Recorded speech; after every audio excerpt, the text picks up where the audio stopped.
Isang mapagpalang umaga po sa ating lahat. At welcome po kayo, Sister Cherry, sa ating bahay-sambahan. Galing na pala dito yung sister natin at ngayon ko lang. Oo, dahil na lang kasama yung mga kasi nga Lodge at Luisa. Ayan, kasi nag-iba na yung mukha niya, dalagang-dalaga na siya. And, opo, magpapasalamat po ako sa Panginoon sa lahat ng kabutihan binigay niyo sa akin, bagamat medyo masakit-sakit po yung aking tiyan. Sabi ko po kagabi, Lord, tulungan mo po ako bukas na makapagsimba kasi masakit po talaga yung tiyan ko. Umiinom po ako ng pampakapit para po, kasi masyadong mababa po talaga yung tiyan ko ngayon. At salamat sa Panginoon ngayong umaga, ginising po niya ako na may kalakasan at hindi po sumasakit yung tiyan ko. Kaya salamat Panginoon at wala pong imposible sa iyo. Ngayon meron po akong Bible verse na i-share sa ating lahat. Yung John 14, 1-10. Huwag na kayong mabalisa, sumampalataya kayo sa Diyos, sumampalataya kayo sa akin. Sa bahay ng aking ama ay maraming silid. Kung hindi ito totoo, sasabihin ko ba sa inyo, ako'y pupunta roon.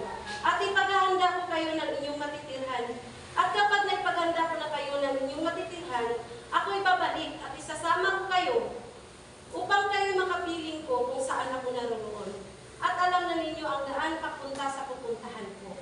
Sinabi sa kanya ni Tomas, Panginoon, hindi po namin alam ang pupuntahan mo. Paano po namin malalaman ang daan? Sumagot si Jesus, ako ang daan, ang katotohanan at ang buhay. Walang makakapunta sa Ama kundi sa pamamagitan ko. Kung ako'y kilala na ninyo, kilala na rin ninyo ang aking Ama. Mula ngayon ay kilala na ninyo siya at inyo nang nakita. Sinabi sa kanya ni Felipe, Panginoon, ipakita po ninyo sa akin ang Ama, amin ang Ama, at masisiyahan na kami. Sumagot si Jesus, Felipe, kay tagal na ninyo akong nakakasama. Hanggang ngayon ba hindi niyo pa ako kilala? Ang nakakakita sa akin ay nakakakita sa Ama.